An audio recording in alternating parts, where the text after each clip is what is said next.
అదేవిధంగా ఉమ్మడి మహబూబ్నగర్ జిల్లా రేవంత్ రెడ్డికి ప్రభుత్వంలోనే ఎంపీటీసీలు జెడ్పీటీసీలు కౌన్సిలర్ల దెబ్బతో రేవంత్ రెడ్డికి చుక్కలు చూపించినటువంటి మన ఎమ్మెల్సీ.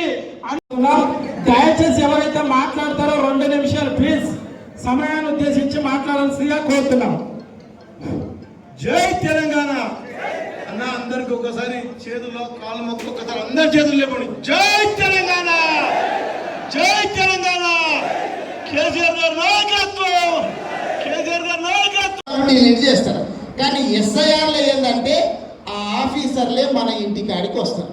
ఇంటికాడికి వచ్చి మీ ఇంట్లో చనిపోయిన వాళ్ళు ఉన్నారా, లేకపోతే 18 సంవత్సరాలు నిండిన వాళ్ళు ఉన్నారా అని ఎంక్వైరీ మన ఇంటికాడికి వచ్చి చేసేది స్పెషల్ ఇంటెన్సివ్ రివిజన్. అదేమో స్పెషల్ సమ్మరీ రివిజన్. అదేమో ఎప్పటికి జరుగుతుంటుంది ప్రతి సంవత్సరం. ఇది ఒక 10 సంవత్సరాలకు ఒక్కసారి జరుగుతుంటుంది. కానీ మధ్యకాలంలో జరగలేదు, 2002లో జరిగింది. ఓట్ల సవరణ ఎంత చేయాలి, సభ్యత్వం ఎంత, మినిమం అన్న ఒక 600 ఓట్లు ఉన్నాయంటే 50% 300 మంది యాక్టివ్ ఉన్న కార్యకర్తలు సభ్యత్వం చేయాల్సిన అవసరం ఉంది. అట్లాంటి మీటింగ్ కూడా ఏర్పాటు చేసుకుంటున్నాం. ఈ రెండింటికి అవగాహన పెంచుకోవాలని చెప్పి సమావేశం ఏర్పాటు చేసినాం. అందరూ కూడా 25 తారీఖు నుంచి ఎన్నికల అధికారులు ఉంటారు. వాళ్ళకి మనందరం కూడా డిఎల్ఏలు అందరూ అందుబాటులో ఉండి మీకు ఓటర్ లిస్ట్ ఇస్తాం. ఓటర్ లిస్ట్ తీసుకొని ఎవరి బూతులో ఎన్ని ఓట్లు అవి సరి చేసుకునే బాధ్యత మీదే ఉంటుంది. ఎందుకంటే చాలా చూసినాం, మనం పశ్చిమ బెంగాల్లో చూసినాం, ఓట్లు తీసేసి ఓడిపోయారు అక్కడ. అంటే తమిళనాడులో చూసినాం. కాబట్టి మన రాష్ట్రం కూడా జరగకూడదని చెప్పి కేసీఆర్ గారు, కేటీఆర్ గారు ప్రత్యేక దృష్టి పెట్టి ఈ ఎన్నికల సవరణ, ఓట్ల సవరణ ఒకటి, అదేవిధంగా డిజిటల్ సభ్యత్వం ఒకటి ప్రతిష్టాత్మకంగా చేపడుతున్నాం. కాబట్టి వాటి మీద అందరం కూడా జాగ్రత్తగా పనిచేయాలి. అదే కాకుండా మన కొనగల ఏదో చూస్తా ఉన్నాం. ప్రభుత్వం వచ్చిన 2 సంవత్సరాలు అయిపోయింది. మన ముఖ్యమంత్రి కూడా 2.5 సంవత్సరాలు దాటిపోయింది. కానీ మన కొనగల ఏదో తీసుకుందాం. మొన్న ఒడ్లో కొనుగోలు సెంటర్ చూసినాం.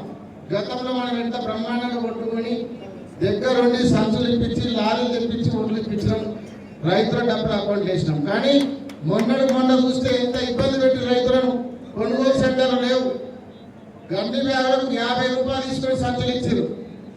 అక్కడ సెంటర్లలో 8 కిలోలు 10 కిలోలు తరుగు తీసి ఈ కాంగ్రెస్ నాయకులు కుమ్ముకై రైస్ మిల్లలతో కుమ్ముకుపోయి ఒక్కొక్క దగ్గర ఒక్కొక్క క్వింటాలకు 10 కిలోలు తరుగు తీసి సంచులు చేయకుండా అనేక ఇబ్బందులు పెట్టిన అందరం చూసినాం. మనం ధర్నా కూడా చేసినాం. దౌతాబాద్ ఒక రోజు పెద్ద ఎత్తున ధర్నా దౌతాబాద్ చేసినాం, పొమ్మరాజ్పేటలో చేసినాం. మనం ధర్నా చేసినాకనే కలెక్టర్, ఎస్పీ దిగి వచ్చారు. అంతకుముందు ఎవరు అడగలే, ఎవరు రైతులను ఎవరు పట్టించుకోలేదు. మనం ధర్నా చేసిన తర్వాతనే సంచులు ఇచ్చారు, లారీలు పంపించారు, కొన్నారు, కొంతమంది కొన్నారు. ఇంకా ఇప్పటికి కూడా మనం ఇంకా పొమ్మరాజ్పేట, దౌతాబాద్, దుద్యాలు ఇంకా కొనలే ఒడ్లు. ఒక పక్క ఒడ్లు కొనలేదు, ఇంకో పక్క మొన్న చూసిన వేరుశెనగ స్కామ్. రైతులకు చెందాల్సిన సబ్సిడీ విత్తనాలు ఎవరైతే సబ్సిడీకి రైతులకు ఇస్తారో ఆ సబ్సిడీ విత్తనాల వేరుశెనగ స్కామ్ కూడా 7 కోట్ల స్కామ్ జరుగుతుంది. బయట పెట్టినాం, ప్రెస్కి ఇచ్చినాం. ఆ రోజు మేడం సత్యనారాయణ గారు వచ్చినా కూడా ప్రెస్ మాట్లాడినా పెద్ద స్కామ్ జరిగిందని చెప్పినాం. అదేవిధంగా కందుల స్కామ్, వేరుశెనగ స్కామ్, అంత కాంగ్రెస్ నాయకులు దోసుకొచ్చుంటున్నారు. అధికారులకు సగము, కాంగ్రెస్ నాయకులకు సగం పంచుకున్నారు. మనం ధర్నా చేసిన తర్వాతనే కలెక్టర్ ఎంక్వైరీ చేస్తే 7 మంది పాపం అధికారులను పనిచేసినారు. ఏఈఓను సస్పెండ్ చేశారు, ఏఓను సస్పెండ్ చేశారు. అధికారులు పనిచేయడం కాదు, కాంగ్రెస్ నాయకులను సస్పెండ్ చేయాలి. ఎవరైతే ఈ రైతు విత్తనాలు తీసుకొని స్కామ్ చేశారో మొట్టమొదట కాంగ్రెస్ నాయకులను సస్పెండ్ చేయాలి. ముఖ్యమంత్రి గారు దమ్ముంటే అధికారులను వదిలిపెట్టి కాంగ్రెస్ నాయకులను సస్పెండ్ చేయాలని తెలియజేసుకుంటున్నాం. అదే కూడా ఉసుకే స్కామ్ చేస్తున్నారు, ఎర్రమట్టి స్కాము, భయపెట్టించుడు, కేసులు పెట్టుడు. ఇంతకుముందు చెప్పినట్టు సోషల్ మీడియాలో కేసు పెడతా ఉన్నారు. ఒక సర్పంచ్ రాజనాయక్ కుటుంబం మొత్తం కూడా పాపం మహిళలతో సహా కుటుంబాన్ని మొత్తం జైల్లో పెట్టారు. వెంకపల్లి సర్పంచ్ రాజనాయక్, అదేవిధంగా పిచ్చారు ఉప సర్పంచ్ గోపాల్ గారిని 2 రోజులు జైల్లో పెట్టారు. అట్లా చెప్పుకుంటూ పోతే చాలా మందిని జైల్లో పెట్టి ఇబ్బంది పెడతా ఉన్నారు.